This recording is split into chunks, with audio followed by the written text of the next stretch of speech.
Welcome to the Starting Over podcast training series. I am your host, Edward Shelton, aka Dark Logos. And in this episode, we are going to be looking at the power Invulnerability.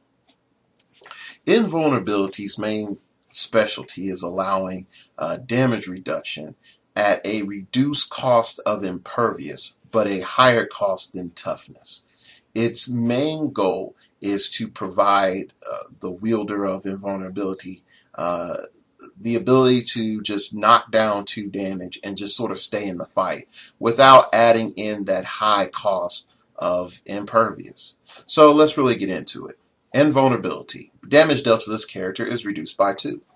So we can see that invulnerability lies in that middle ground between toughness and impervious.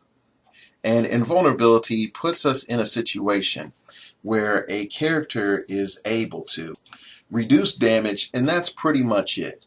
The character is designed to just sort of take it on the chin and keep rolling. So how can we plan around this? Well, first off, the best thing I can say is when we're looking at figures with invulnerability, we have to say, what else are you paired with? Do I have a special power that gives me super senses? Do I have shape change? Do I have some form of avoidance? Those things are great that allow invulnerability's cheap cost to shine with another power that would give it that figure evasion. The next thing that you might want to ask yourself is, hey, I have invulnerability, I have a cheap cost. Do I want to use this figure as a tie-up piece?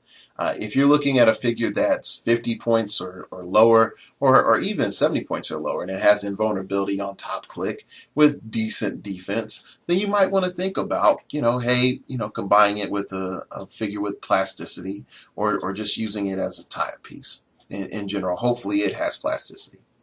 Another option for you to consider with invulnerability is charge. Now, charge allows you to get in there, but invulnerability allows you to possibly stay alive so that you can, get that hit off. So we can see that invulnerability definitely has its uses.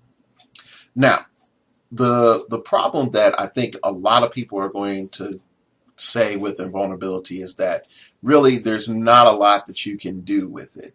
And that is true. There's really, not that much more that you can do with it than toughness. There's a lot less that you can do with it than impervious. But you can use it for that figure for mastermind fodder, and that does have its advantages as well. The other thing that I will say with invulnerability is sort of gauge your scale of cost for that figure. If the figure is starting with invulnerability, what does that mean for that cost for that figure? If the cost for that figure is very high, you need to sort of watch how you're going to be doing things. If the cost of that figure is very low, be reckless a little bit. So really your cost of your figure is going to determine what role invulnerability plays in the survivability of your figure. All right, so what are we going to do in our training episode? Okay, so what are we going to do in our training activity? Real simple. What I want you to do is just put on your team a very expensive figure with invulnerability starting off, and then I want you to put on a very cheap figure with invulnerability starting off, and then just play with those 2 figures and ask yourself, throughout the game, which one earned their points more, or which one is earning their points more. And do probably about 2 games and just try to play around with it. And then write down what worked, what power combinations were useful, and what other types of advantages that you had from playing a range game or a melee game with the invulnerability figure. All right, that is pretty much it from the defensive power section.